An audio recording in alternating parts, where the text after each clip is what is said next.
All right, we're going to get going on a really good one here. This is going to be an emerger pattern that I really like, and the fly itself is going to be a sulphur. But really, to be honest with you, it's the technique more than anything. You can change up the color to really match any kind of insect that you want. The end result is going to look something like this. It's going to be kind of like a CDC loop wing emerger type thing, but I made a couple of variations with it. I never really liked the silhouette that the fish sees of a loop wing emerger. And honestly, most of those loop wings, they fall on the water and fall sideways. They're just not very good flies. But I do like the combination of materials there. So I made a couple of switches and made some variations, and this is what we're going to do. So I got a really light yellow thread here, really thin light yellow, and we're going to get that going right away. And you don't really have to worry about an underbody with this fly. So I'm just going to kind of get the thread started and just get rolling with materials right away. And it's a really easy fly to tie, too. Once you get the technique down, it's a really simple fly to go with.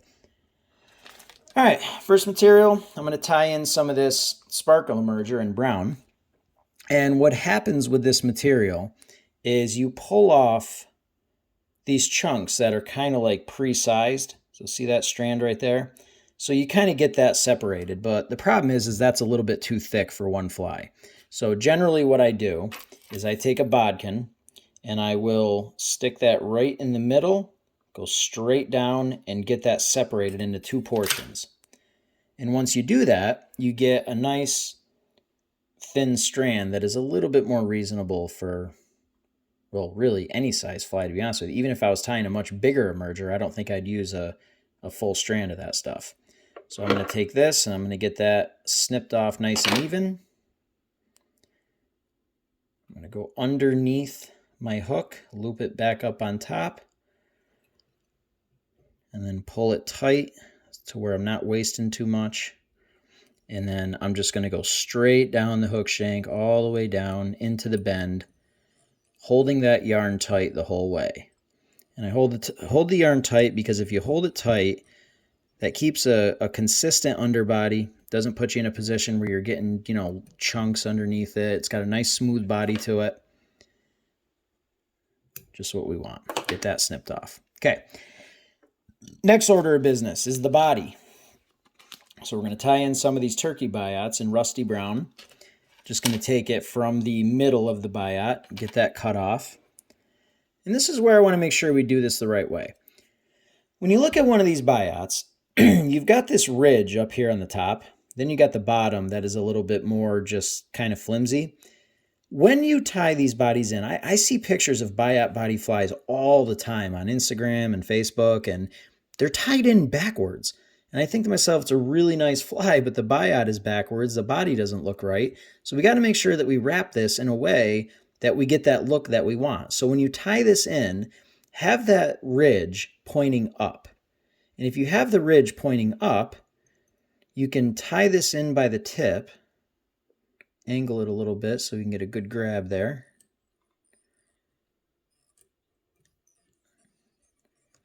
And now we're good to go. So one of the things too is, if you're tying a dry fly, you want to kind of get a nice taper on the body and make sure that that is as close to the natural as you could possibly get. You don't really need to do that. I'm gonna put a little bit of a taper in this body just to kind of even it out. Make sure that we've got some sort of progression in thickness, but with an emerger, this part of the fly is not even imitating the fly. This part of the fly is imitating the shuck, so you don't really need to worry too much about getting a perfect body or tapering it or anything. I just wanted to make sure that it was even, level, in the way that I want it. So now, I'm going to take that biot with the ridge facing up, and I'm going to fold it forward. And as I fold it forward, I'm going to flip it over and start wrapping it. And if I do that, that makes the ridge point towards the back of the fly. And that's a really important thing because if the ridge is pointing towards the back of the fly, I'm just trying to get my pliers on here. If the ridge is pointing towards the back, when you start to wrap your body, that's how you get those touching ridges that give you that body that we all try to accomplish when we tie with biots. If you tie it in backwards, it gives you a really weird look. I don't even really know how to explain what it looks like, but you've probably seen it. They're just simply just not tied in correctly. So we get these in there. See, those ridges are spaced out nicely. Balance that out a little bit. Okay, we could do one more wrap, but we're starting to get into the thorax or the head of the fly. So I'm just going to tie that off right now. Get some wraps in there. And when you're using thread, I'm pretty sure this is veevus. Not 100% sure. There's no label on it, but I think this is veevus. But either way, it's a very, very thin diameter. So when you're tying in things like biots or the foam that we're going to tie in a little bit later, make sure you're careful with the pressure that you give on your very first wrap, because you could very easily slice that material right off and be back at square one. Okay, so there's your body. There's everything with that. So now I'm going to take this yarn. I'm going to pull that nice and tight. Sorry if you hear that banging in the background. My dog is dying to play with her ball. She's shoving it in my face and throwing it around at me. All right, so there we go with that. So the next thing we're going to do, I've got some very thin 1mm fly foam in yellow. And what I do is I take a straight edge, and you can kind of see the thickness of that. It's about the thickness of the vertical thickness of the fly, really, not much more than that. I take a straight edge and a razor blade, and I cut a nice, straight, thin strip of this foam. And I'm going to lay that right on top of my hook and get that tied in. Now again, if you really, really cinch down, I mean, it's only 1mm foam, so if you really go crazy with it right from the beginning, you're probably going to slice that foam right off. Is it the worst thing in the world? No, you just put it back on there and tie it in again, but it's still annoying. All right, so once that's in there, your next order of business is the CDC that I'm going to use for the rest of the fly are CDC puffs. You can get these at pretty much any store. You can all, obviously, you get the CDC feathers too, but the puffs look a little different. They give you a little bit more material, and when you're working with a small space, that really does help. So I'm going to use the puffs instead of the actual feather, and I'm going to kind of grab that, pull it as tight as I can until you see that little bit of the quill exposed. And we're going to get that laid down on there and secured. And we'll get rid of that quill right away. Get rid of that too. Once you start getting into the head of this fly, you got to make sure that you're mindful about not crowding the head too much. And one of the ways you can do that is make sure that you get a nice little taper coming away from the eye. That way your thread won't want to skip down and fill in that gap too much. All right, next order of business, we're going to dub the head. So I'm going to take this Nature Spirit Pale Morning Dun dub. It's actually, honestly, not the dubbing that I normally use for this fly. I have a specific sulphur dubbing that I like a lot. I'm out of it right now. But honestly, it really is not that much different than this PMD dubbing, so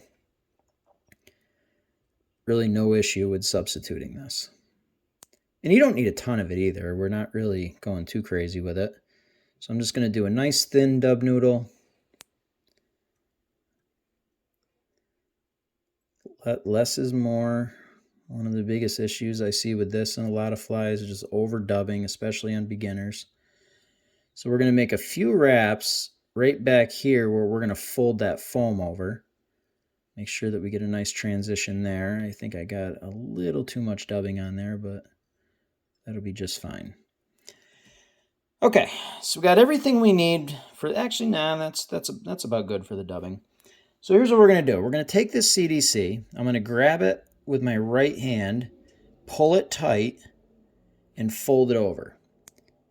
I'm going to hold it for a second. I'm going to hold it in my right hand, and I'm going to kind of pull it towards me a little bit so that I can take a loose wrap over the top and get that kind of cinched into place.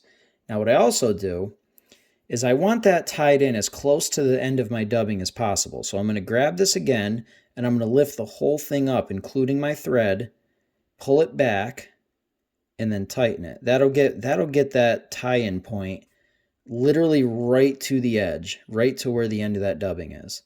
And then I'm just going to get a couple of wraps in here to kind of secure it. Okay. So the next thing you need is a bodkin. Now, there's a couple types of bodkins. This one is just a straight needle type with nothing on the tip. There are some bodkins where the tip has a little bit of a hook to it where it allows you to kind of grab some material and pluck it out. You don't want that. You want to make sure that you're using the straight needle type. Or if you don't have that type of bodkin, honestly, just use an actual needle. And really, a needle is probably better because this bodkin is a little bit thick. But what you're going to do, I'm going to try to do this backwards so you can see it in the camera. I'm going to take the point of my bodkin and I'm going to slide it and I'm just going to work it back and forth and get it up underneath that CDC. There. And then I'm going to take it and pull it straight back. And that's how we're developing that loop wing. And you don't want to pull it all the way through. Right about there is good. Okay. All right. So I like some legs and some messy stuff and mimicking what an emerger actually looks like. So if I kind of tilt this up a little bit, I'm going to take my bodkin and I'm going to go to the edge of my CDC and I'm going to grab maybe, I don't know, 3 or 4 fibers. Right about there. And I'm just going to pull those out separate on both sides. So I got a couple of them out on that side. Grab a couple. You don't want to grab too many. That's good right there. A few on each side. Perfect. Okay, so we get that straightened back out. All right, so we got the loop wing, we got the straggler strands, and all that. So now what we want to do is we want to deal with this tuft here. So I'm going to stroke everything back except for that tuft in the front. And I'm just going to add a nice tight wrap or two just to lock in everything I just did and hold it. The next step, if you've got big sausage fingers, this might be tough. So we're going to take the tuft, we're going to grab it, and we're going to pull everything straight back. As soon as you see that eye jump out of your fingers, put a wrap in front of the tuft. Okay? Now we're going to pull it back a little bit more and run our thread back up to where it was a minute ago. Honestly, you could cut that little tuft of CDC right off, but the way I see it, it's a little bit of extra material. It's going to help with, help the flotation a little bit. It's going to be hidden under the next step, so, who cares if it's there? So I like to just leave it. So now what we'll do is we'll take all of those loose strands that we pulled out. We're going to pull them to the side and make sure that they're kind of clear of what we're doing here. The next thing is we want to take our foam and we want to fold it over. Now, if I just fold it over now, see what's going to happen? It's going to push everything forward. So what we're going to do is mash that CDC down and hold it. Then we're going to switch hands, pull all that CDC back as I pull the foam over the top. And what that'll do is it'll keep the CDC back where we want it, bunch it all up, and give us that look. So now that the foam is pulled over, we'll hold that tight. Put a wrap in to hold it. Now this is where the first step, it didn't really matter if you cut your foam because you could throw it right back on. This is the step that you really don't want to cut your foam because you're going to have to go backwards multiple steps. So the first step should be enough to, or the first wrap should be enough to hold it, but nothing crazy that you're going to slice your thread right through that foam. So we're going to get a few more wraps in there to make sure that it's actually secured. I'm going to pull it back, get some wraps in front. So once it's all secure, I'm going to take a razor blade to this just to make sure I get it as close to the thread as possible. So we're going to pull it tight, angle the razor blade so you don't cut what you actually want to stay on the fly, and it only takes a little tap with the blade to get that foam cut right off. So now we'll go and we'll clean up the head a little bit, get that looking the way we want. And that's pretty good where it is right now. All right, and that's pretty much it. We'll slip a whip finish in here. Get that done. And I'll do another one. Now, once you're done, I mean, you can finish this however you like. You can add some head cement, whatever it is that you want. I really don't use head cement, so it's going to stay the way it is. Cut that off nice and close. And that is pretty much it. So when that sits on the water, you're going to have the biot body and the shuck imitated by the yarn kind of sitting down in. A lot of these loose strands here of the CDC are just going to kind of be splayed out on the water, imitating the legs and the other messy stuff when a mayfly emerges. That's really kind of the look that I want. It really is a fantastic fly. It just gives a little bit of a different look. I think it mimics, what's coming off a lot better than a loop wing. And a lot better than a lot of other emergers. That's going to be your silhouette from underneath, a little bit of messiness, just like the real thing.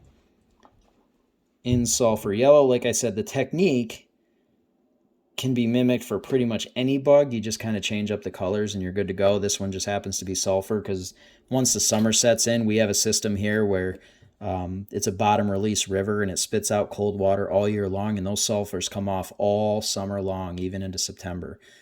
So I make sure I have a real big stockpile of these things, and they work fantastic. So whether it's a sulphur or a different type of bug, the technique can be modified for anything, so feel free to give it a try. If you have any questions or anything, put them up down in the comments. I'll respond right away and tie a few up. It's a really easy tie and a really effective fly. Okay, thanks.